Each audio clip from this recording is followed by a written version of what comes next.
close Alesha Stewart testifies about finding a large amount of cash in her boyfriend's freezer. Thomas P. Costello, Asbury Park PressFREEHOLD. She sat in her boyfriend's mother's apartment in Asbury Park and watched as her boyfriend and two other men, dressed in black from head to toe. Each of the three men also put on latex gloves and, over them, black leather gloves. Her boyfriend was armed with a handgun. The men were talking about a large sum of money hidden somewhere in a house, and they were going to go take it. The woman drove the three men in a white sedan she assumed to be a rental car to an apartment complex in Neptune City, across the street from a liquor store. While in the car, the men were pulling up their shirts to hide their faces. She parked the car near a wooded area by the liquor store and waited for them to return. When they did, they were in a panic and wanted to leave in a hurry. Her boyfriend pushed her aside from the driver's seat, jumped in the car and drove them away. By photo. Elizabeth Pinto pauses during her testimony during the trial of Jerry H. Spalding, Ebenezer Bird and Gregory Jean-Baptiste for the 2009 Neptune City murder of Janelle Melton, a Red Bank schoolteacher in State Superior Court in Freehold Wednesday, January 30, 2019. She was the driver of the car that took the defendants to and from the murder scene. Photo, Thomas P. Costello. Elizabeth Pinto gave that account to a jury about events that transpired in 2009, late on a Sunday night and into the early hours of the next morning. They got in the car in a real hurry, and we got out of there, Pinto testified. Much wasn't said, it happened really fast, she said of the getaway ride with the three men. There wasn't a conversation. I just went home and went to bed. It was in the early hours of Monday, Sept. 14, 2009, and Janelle Melton, a beloved social studies teacher at Red Bank Middle School, lay dead in her apartment in the Brighton Arms complex in Neptune City, savagely beaten and shot. By photo. Janelle Melton, a social studies teacher at Red Bank Middle School, was found slain in her Neptune City apartment in 2009. Photo. File photo. Melton's murder remained unsolved for years. Now, the three men Pinto said she drove to Brighton Arms that night are on trial before Superior Court Judge Joseph W. Oxley, charged with felony murder and other crimes related to the 33-year-old teacher's death. One of the men on trial is Ebenezer Bird, 39, of Asbury Park, whom Pinto said she dated for about 6 months in 2009, when she was living in Keansburg. She referred to him in her testimony on Wednesday and Thursday as EB. By photo. Ebenezer Bird is shown during his trial for the 2009 Neptune City murder of Janelle Melton, a Red Bank schoolteacher in State Superior Court in Freehold Wednesday, January 30, 2019. Also charged are Jerry H. Spalding and Gregory Jean-Baptiste. Photo, Thomas P. Costello. The others are Gregory Jean-Baptiste, 30, of Asbury Park, and Jerry Spalding, 41, of Keyport. By photo. Jerry H. Spalding is shown during his trial for the 2009 Neptune City murder of Janelle Melton, a Red Bank schoolteacher in State Superior Court in Freehold Wednesday, January 30, 2019. Also charged are Ebenezer Bird and Gregory Jean-Baptiste. Photo, Thomas P. Costello. Pinto's 34, who said she had served in the U.S. Army before hooking up with Bird in 2009, referred to Jean-Baptiste in her testimony as GU, and Spalding as BME. By photo. Gregory Jean-Baptiste is shown during his trial for the 2009 Neptune City murder of Janelle Melton, a Red Bank schoolteacher in State Superior Court in Freehold Wednesday, January 30, 2019. Also charged are Ebenezer Bird and Jerry H. Spalding. Photo, Thomas P. Costello. Prosecutors allege Melton's murder was a mistake. The three men meant to break into a drug dealer's apartment, where they believed thousands of dollars was kept in a freezer. Matthew Bodner and Lawrence Nelson, assistant Monmouth County prosecutors, allege that Bird, Jean-Baptiste and Spalding went to the wrong apartment that night and killed Melton once they realized their mistake.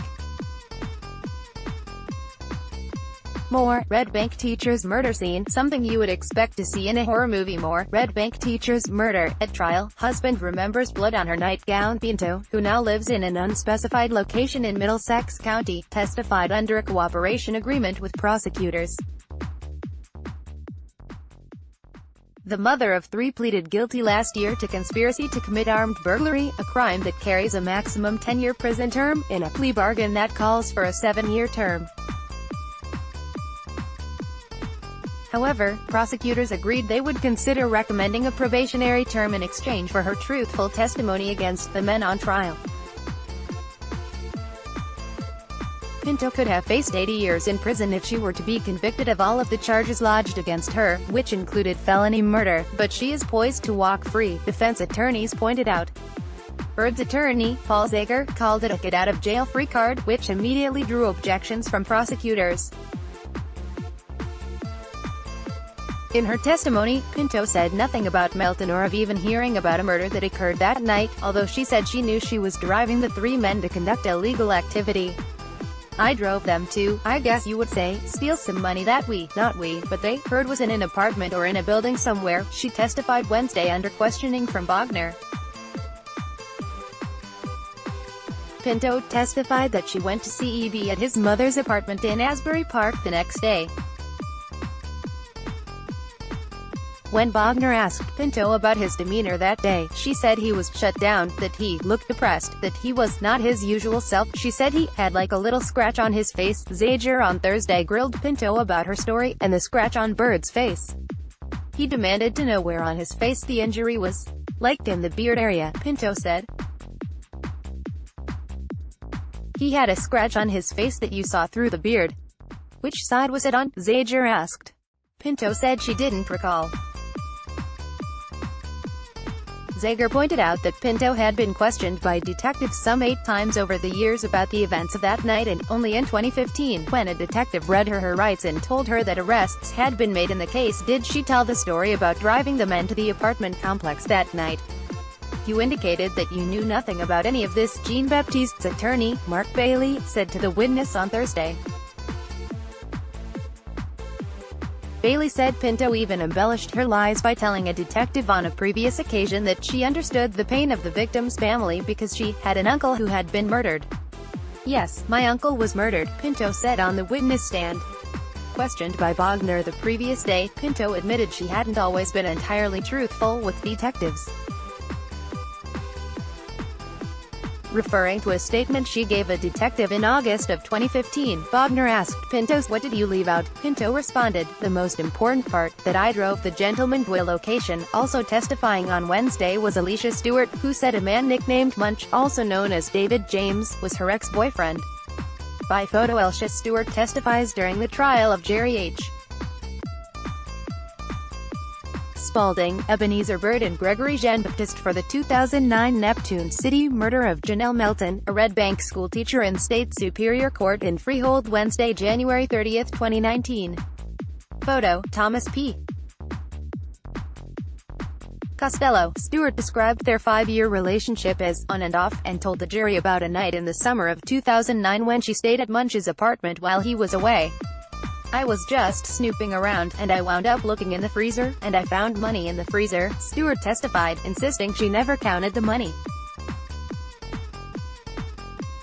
But, she said she mentioned it later to a friend at a party that also was attended by James Fair. Fair, 30, of Asbury Park, also was charged in the Melton murder. He pleaded guilty in 2017 to conspiracy to commit burglary, admitting only that he passed on information to others about a drug dealer he knew kept cash in his freezer. Also in 2017, Fair, a leader of the Blood Street gang in Asbury Park, was convicted of 79 crimes related to gang activity in a widespread investigation known as Operation Dead End. He is serving an 82-year prison term. Kathleen Hopkins, 732-643-4202, hopkins@app.com. Read or share this story, https://www.app.com/story/news/local/court/2019/01/30/teacher-murder-ex-girlfriend-says-she-drove-car/26803840002/.